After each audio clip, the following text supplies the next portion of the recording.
आज कार्यशाला के अंतर्गत हम प्रथम अभ्यास करेंगे, जिसका उद्देश्य इस प्रकार है। क्लीट वायरिंग द्वारा एक बल्ब को स्विच के माध्यम से कंट्रोल करना। तो आइए देखते हैं कि इस अभ्यास में कौन कौन से औजारों की आवश्यकता पड़ती है। तो सर्वप्रथम कॉम्बिनेशन प्लायर। चित्र में आप एक कॉम्बिनेशन प्लायर देख रहे हैं जो कि इंसुलेटेड है। पेचकस। इस अभ्यास में हमको 2 साइज के पेचकस की आवश्यकता पड़ सकती है। अब जो औजार आप देख रहे हैं उसे पोकर कहते हैं। इसका मुख्य कार्य लकड़ी के उपसाधनों में होल करना है। ये औजार इलेक्ट्रीशियन नाइफ कहलाता है। यह तारें छीलने के काम में आता है। अब आप जो औजार देख रहे हैं वो इलेक्ट्रिक ड्रिल मशीन है, जिसमें आगे की तरफ बिट लगी हुई है। अब देखिए, यह औजार हथौड़ी है, जिसकी सहायता से स्विच बोर्ड, राउंड ब्लॉक आदि पर फर्वर चीजल की सहायता से ग्रूव्स काटे जाते हैं। अब चित्र में आपको हैकसॉ दिखाई जा रही है, जिससे लोहे को काटा जाता है। अब आप एक हैंड हैकसॉ देख रहे हैं, जो कि लकड़ी के उपसाधनों को काटने के काम में आती है।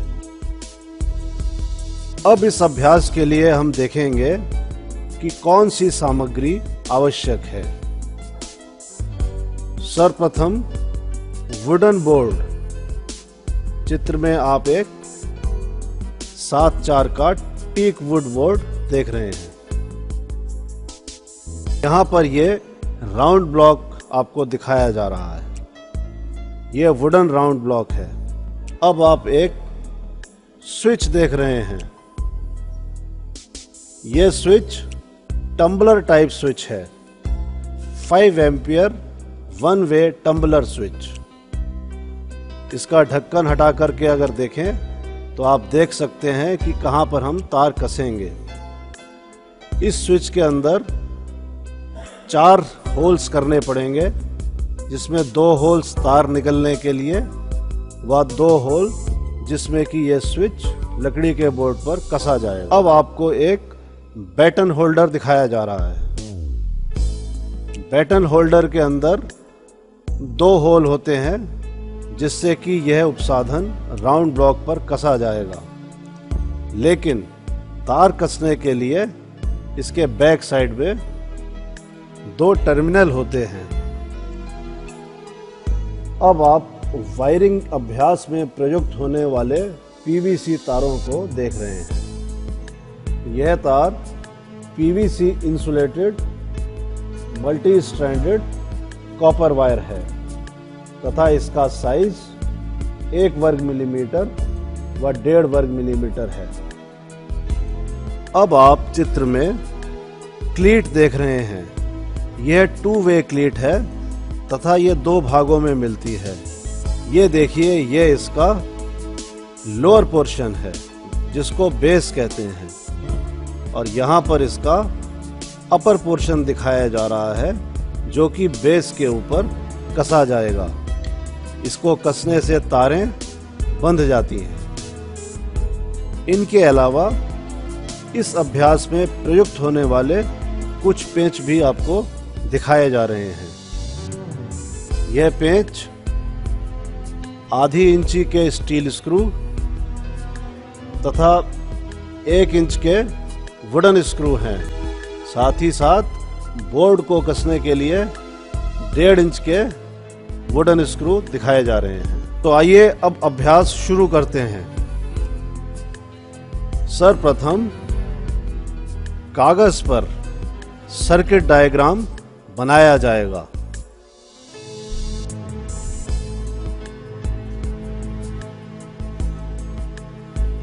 उसके बाद धागे पर चौक या नील पाउडर लगाकर वायरिंग के अनुसार वायरिंग बोर्ड पर निशान लगाएं।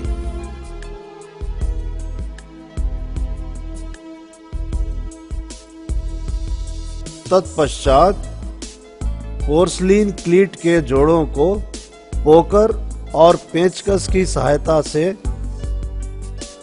ऊर्ध्वाधर अर्थात वर्टिकल व क्षैतिज अर्थात हॉरिजॉन्टल लाइन पर क्रमशः 15 सेंटीमीटर तथा 10 सेंटीमीटर की दूरी पर लगाएं।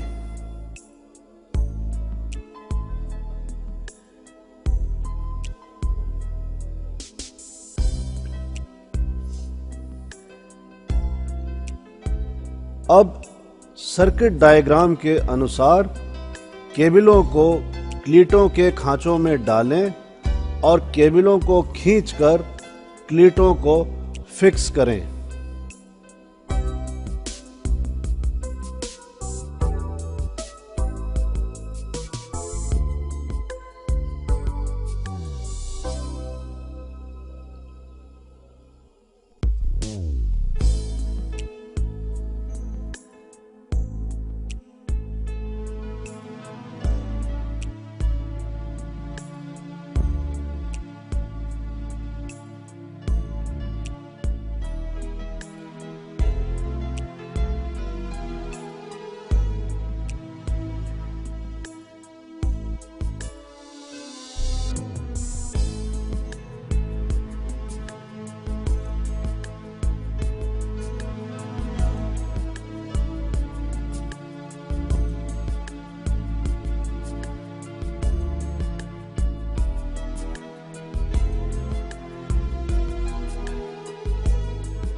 वुडन राउंड ब्लॉक पर होल्डर के होल्स के हिसाब से केबलों के लिए छेद करें तथा यह छेद ड्रिल मशीन द्वारा किए जाएंगे।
इसके बाद टम्बलर स्विच आदि के निशान स्विच बोर्ड पर लें और तारों के होल ड्रिल मशीन द्वारा करें।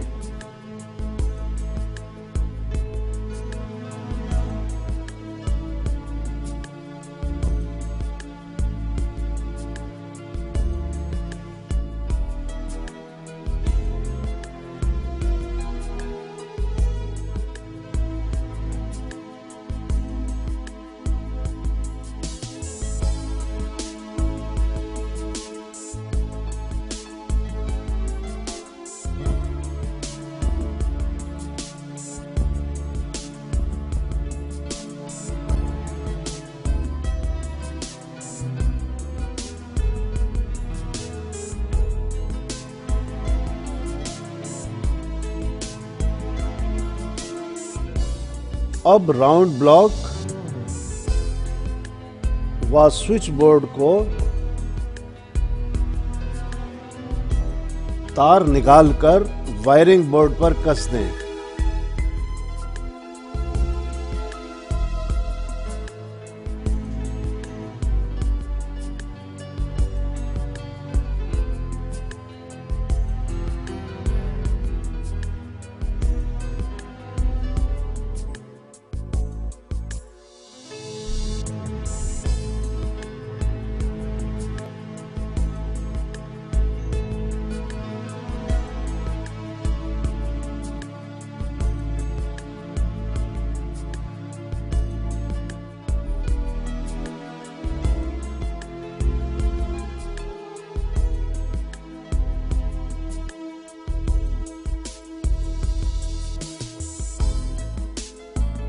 इसके पश्चात राउंड ब्लॉक पर लगाए गए होल्डर व स्विच बोर्ड पर लगाए गए स्विच के संयोजन करें।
संयोजन करने के पश्चात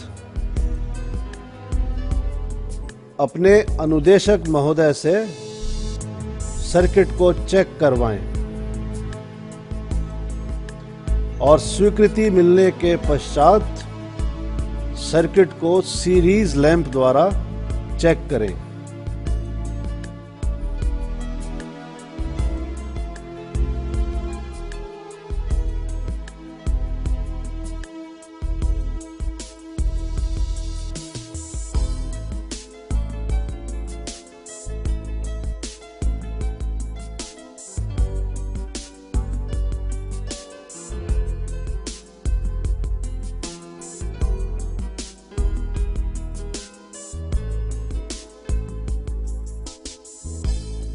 यदि दोष ना हो तो मेन सप्लाई देकर परिपथ को चालू करें व परिपथ को ठीक प्रकार से चेक करें।